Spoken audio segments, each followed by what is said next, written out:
La déclaration méprisante d'Eva avait profondément blessé Ben. Il se retrancha chez lui et rumina pendant des jours, décidé à ne plus jamais revoir cette impertinente. Mais pour qui se prenait-elle ? Cependant, malgré les jours qui passaient, la colère qu'il ressentait pour Eva ne put détruire les sentiments profonds qui avaient déjà germé en lui. Par fierté, il tenta de les ignorer, mais rien n'y fit. Plus il essayait, plus ses sentiments pour Eva grandissaient. À tel point qu'un soir, il se retrouva devant la clinique sans trop comprendre comment il était arrivé là. Mais puisqu'il était là, il décida de patienter dans sa voiture, en attendant de parler à Eva. Quelques minutes plus tard, Eva sortit de la clinique. Ayant immédiatement remarqué la voiture de Ben sur le parking, elle hâta le pas en direction de la sienne. Calmement, Ben sortit de sa voiture, et lui signifia qu'il voulait tout simplement lui parler. D'abord réticente, elle finit par remarquer sa mine triste, humble et sincère. Toute trace d'arrogance semblait avoir disparu de son visage. Elle se résolut alors à l'écouter. « Écoute. Je n'ai pas apprécié la manière dont tu t'es adressé à moi la dernière fois. Tes paroles m'ont profondément blessé. Je me suis même juré de ne plus jamais te revoir. Mais après un certain temps et de la réflexion, je me suis rendu compte que tu avais raison. Je suis l'héritier d'un empire bâti par mon père, et je n'ai rien accompli par moi-même. Ça a été difficile de l'admettre, mais aujourd'hui je le sais, et je veux changer. Alors, j'aimerais te demander à nouveau de me donner une chance. Tu veux bien ? » Surprise par ce revirement de situation, Eva resta bouche bée. En effet, après la dispute de la dernière fois, elle était sûre qu'il ne reviendrait plus jamais la harceler. Et elle s'attendait encore moins à un changement de cette ampleur, de la part d'un fils à papa pourri et gâté. Elle prit quelques secondes pour se remettre. Puis elle répondit.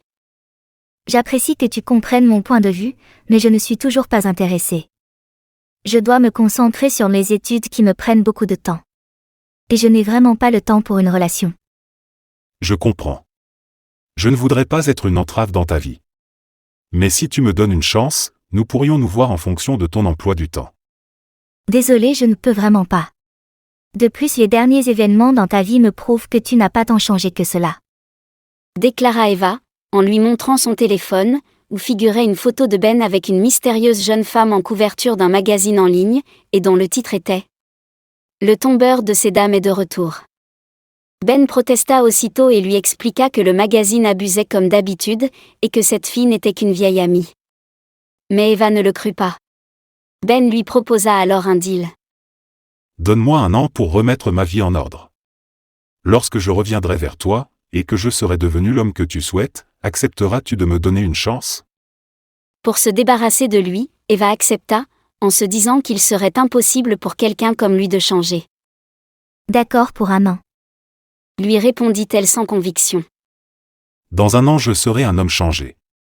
Et tu n'auras plus aucune raison de me rejeter. » déclara-t-il avec défi.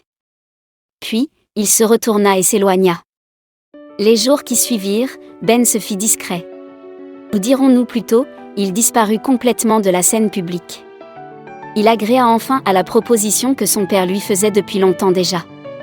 À savoir, travailler pour la compagnie familiale dans le but de reprendre les rênes dans le futur.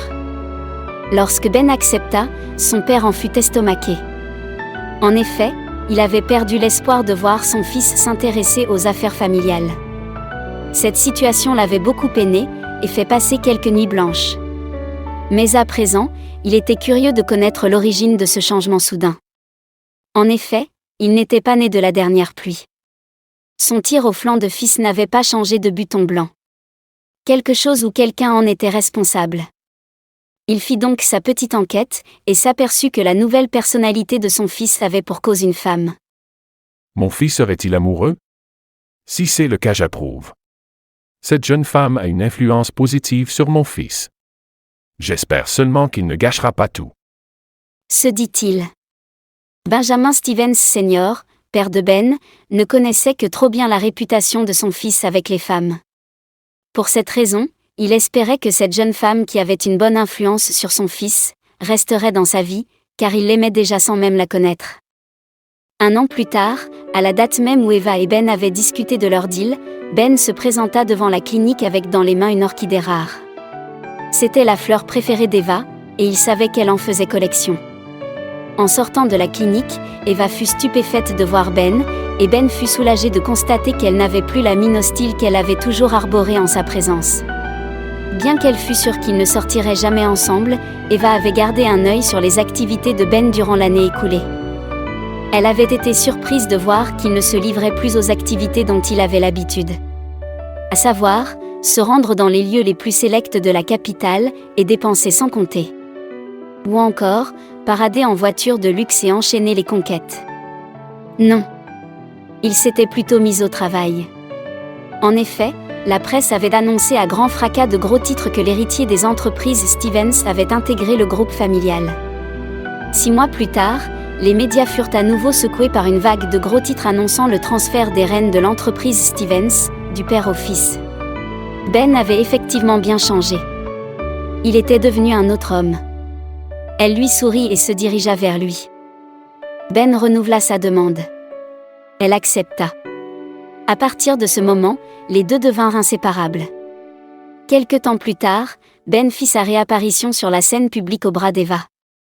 Ce geste fut considéré comme une présentation officielle de la nouvelle femme de sa vie. Les médias s'emparèrent de cette histoire et en firent leur chou gras. Ben et Eva devinrent le nouveau couple en vue dont tout le monde parlait. Et l'intérêt pour le couple grandissait de jour en jour, jusqu'à prendre des proportions démesurées. La raison de ce vif intérêt était Eva. En effet, elle n'était pas le type de femme qu'on lui connaissait. Il avait toujours fréquenté des mannequins, et Eva était différente.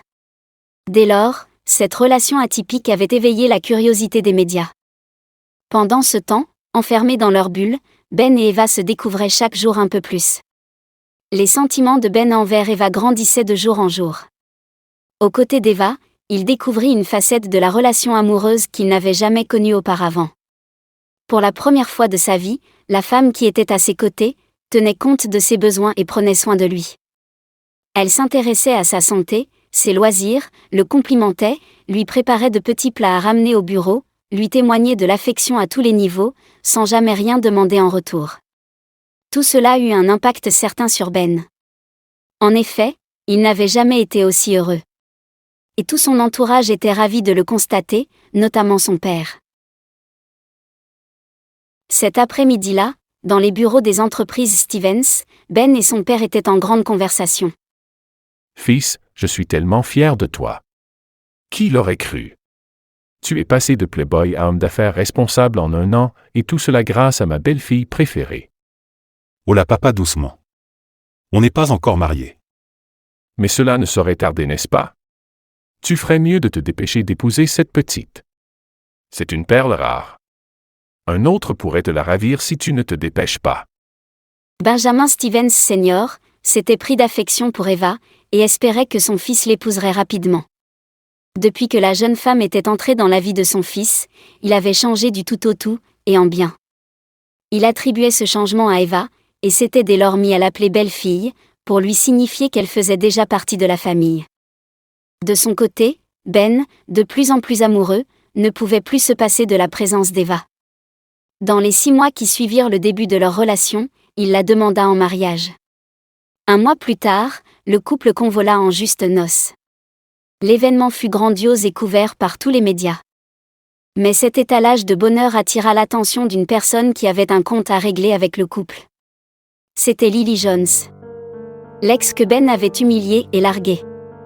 Depuis qu'elle s'était faite larguer, Lily avait gardé l'espoir de se remettre avec Ben, qu'elle décrivait comme le grand amour de sa vie. Pour se venger et embarrasser Ben, elle avait fait le tour des médias, larmoyant et pleurant sur son sort, en faisant des insinuations diffamantes contre Ben, semant ainsi le doute dans l'esprit du public, qui voulait en savoir plus sur ce qu'elle ne disait pas. Un matin, Lily découvrit le mariage de Ben et Eva dans les médias.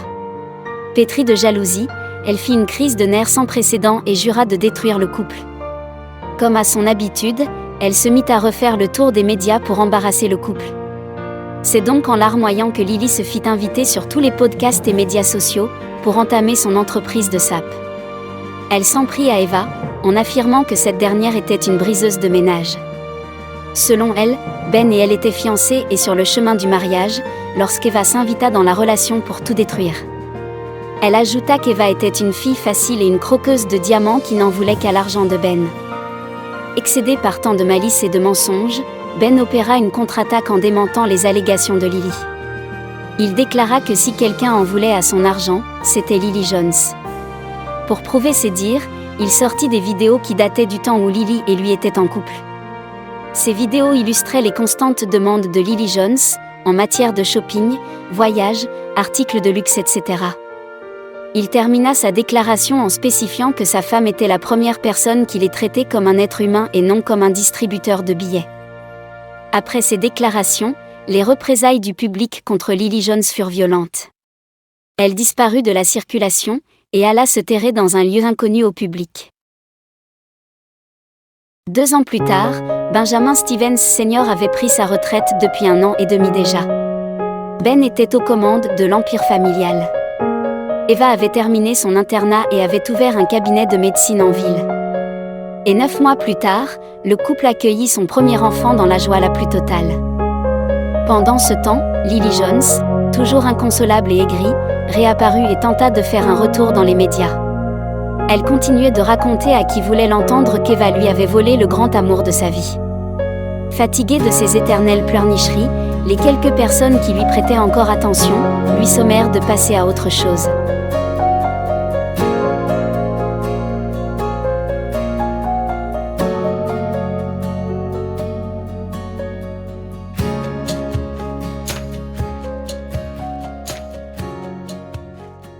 Si vous avez aimé cette histoire, n'oubliez pas de liker et de vous abonner pour plus d'histoires passionnantes.